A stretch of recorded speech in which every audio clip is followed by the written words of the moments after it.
There's a lot of eyes on Just Eat, which is the UK's next great hope for a tech IPO. We're meeting Matt Braddy today. He's the CMO and he'll be telling us why the UK's takeaway online service is flying. Welcome to Tech Sessions. I'm joined today by Matt Braddy. He's Global CMO of justeat.co.uk. Welcome. Hello. For those of us who haven't used Just Eat, tell us what it does and how it does it. Well, Just Eat is a group of companies around the world, and we are an aggregator of restaurants which deliver to your house. So you go to one of our apps or one of our websites, whether you're in Toronto or Sao Paulo or London, you put in your postcode, we then bring up all of the restaurants in your area that have joined Just Eat that deliver to your house, and then you order, pay online, and sit back and relax and wait for the knock on the door. How many of the UK's, just focusing on the UK to start with, how many of the UK's takeaways have joined up? We've currently got around 18,000 restaurants in the UK. We've got about 38,000, I think it is, around the world, so quite a lot. And out of how many though? What kind of penetration do you have? Well, that's a very good question. The delivery restaurant market is a little bit grey in terms of there's no official government numbers and all that kind of thing. So our estimate is it could be between 30 and 40,000 restaurants in the country. Okay, and how do you, when so many of those are small and independent, how do you go about approaching them? That's quite footwork intensive, isn't it? It is. We've got a very large sales team in the UK, and we've got growing sales teams in all of the market. So you know, I used to work at a company called Top Table, which was more sitting down restaurants, and you could do a lot more of that on the telephone. But these guys, they work very anti-social hours. They're, like you say, they're geographically spread out all over towns, so you have to have a field sales team. So in the UK, we've got around getting on for 100 people in the sales team out on the field today in their little branded cars driving around. There have been a lot of acquisitions that you've made of smaller sites, so this is quite an aggressive strategy to expand. Yeah. But tell us about that acquisition strategy and also how you're making money. Well, depends on the market. In some markets, we've launched Just Eat ourselves, and we've built the local team. In other markets, we've got there a year or so after someone's copied us. So it's a good way of getting into the market and skipping the painful first year. Is then, so we don't, when we buy companies around the world, typically they're only a few years old. It gives us a good start-up, really, that's got the team in place, got the first set of restaurants on board. In terms of how we make money, typically we charge around 10%. So the restaurant takes your order, you pay by card, we hold all the money for the restaurant and give it to them every 2 weeks, and we take a 10% commission off that money. Okay. And you're making good money? We're making some really good profits. We've taken around, our current run rate is we're taking around £800 million a year on behalf of the restaurants. And you've taken quite significant investment as well. We've had several rounds of venture funding and private equity over the last few years, yeah. So definitely headed for an IPO?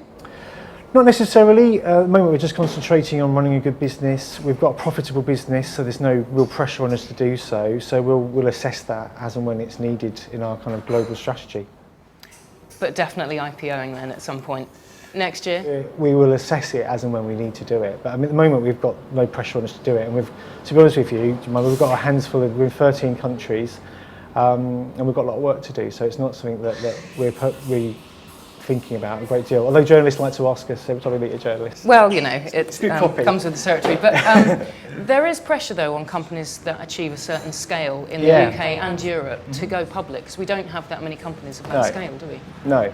Yeah, there is pressure. I mean, and you're asking me about it now. It shows there's a lot of interest in us doing so. But you know, if you're going to go and do something that's distracting for the business, you want to make sure you've got a very good reason to do so, and have a clear strategy for what you're going to do with the money that you may generate. So until we really need it. Global expansion, that's your strategy though, isn't it? Well, global expansion is our strategy, yeah. But we've funded a lot of that, and we are able to fund a lot of that now through the profits that we're already making. So, you know, it had to be quite an ambitious global strategy. How has the downturn affected takeaways? Isn't that something that people would cut out? That's a really great question. I mean, I came from Top Table to Just Eat, which was an interesting move, going from the higher end restaurants to the more fun end. And it definitely is something that affects, I think, the sit-down business more than it does the at-home business. I mean, what you see in a recession, which hopefully we're getting through now, is a lot of trading down. So people may entertain at home more. They won't necessarily, if they're going to have that romantic meal with, with my wife for her birthday or something, instead of taking her out, maybe we'll get a tie-in and watch a movie or whatever. So it's been really good for us because there's been a real boom in at-home entertainment through the recession. You were working at a games publishing company during the first dot-com bubble. Tell us about your experience there and how that's informing what you do now. That was great. I mean, I worked for Gameplay.com, which was a PLC that was partly owned by Dixon's and was set up by British Telecom, where I was the head of e-commerce, and that was fantastic. I mean, I was only about 27. And that was a really fantastic learning curve.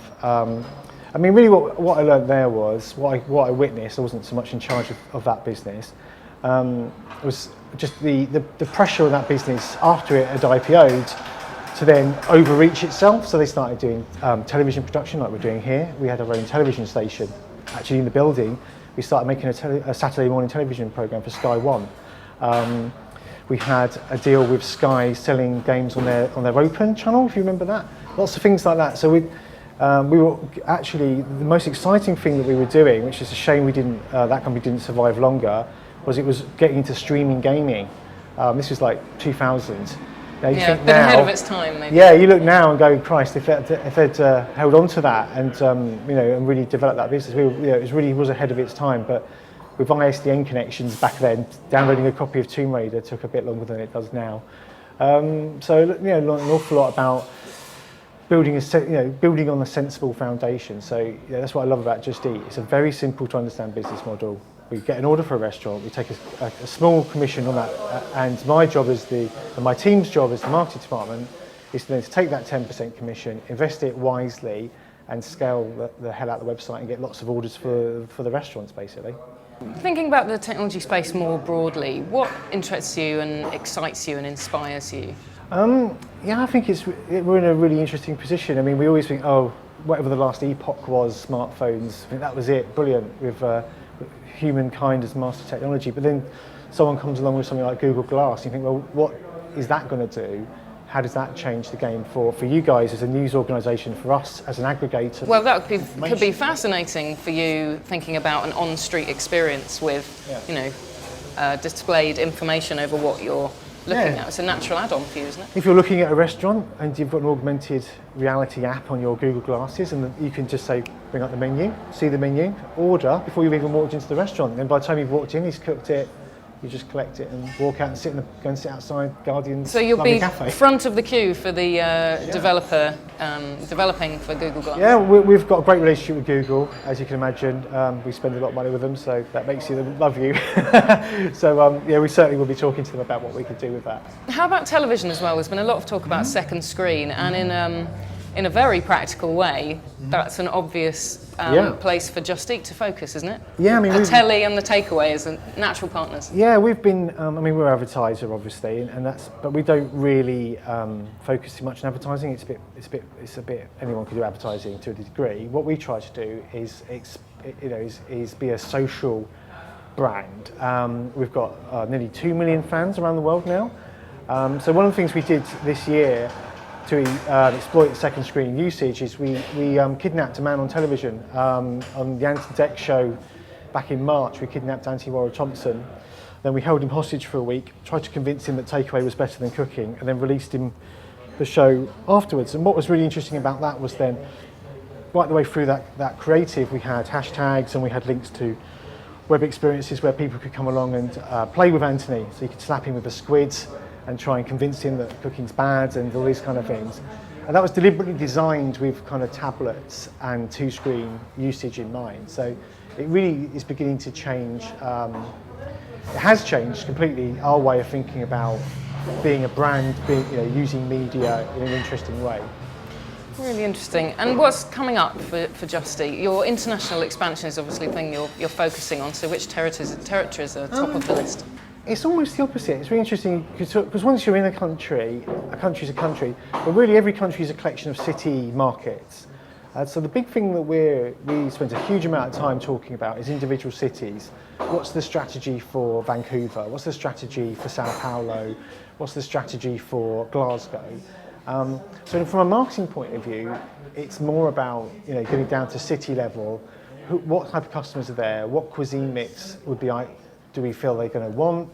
Let's make sure the sales team's configured around that cuisine mix. Let's make sure we've got all the business intelligence we need to track that progress. So we're a repurchase business. We need people to use us many times a year. We only take, if you think the average takeaway order is about £16 across the country, and we take 10%, it's £1.60. So we need lots of repeat business to make our profits keep reinvesting. And the way you get that is to understand every city individually and what the people really want there. And which city's next then? We're doing a lot of work in the ones I just mentioned off the top of my head then. So Sao Paulo, we're doing a lot of work in. We're obviously looking at places like Rio, doing a lot of work there. Some very interesting opportunities in Spain, believe it or not. Spain's doing really well for us, which I find confusing when I read the business sections of The Guardian. And even and for the UK, we're a really big brand right in the middle of cities. So the middle of London, middle of Leeds, middle of Manchester. We're like Coca-Cola. Our logo's everywhere. We've got cars everywhere. But you go to Oxford, Cambridge, Colchester, these kind of next tier down cities, and we've got a lot more work to do. So in the UK, it's all about suburban tech literate families for us, which is a market which Domino's have done a fantastic job of developing. So you heard it here first, Colchester, you can expect an offensive from Just Eat. It's been really interesting. Thanks for joining us, Matt. It's been a pleasure, thank you.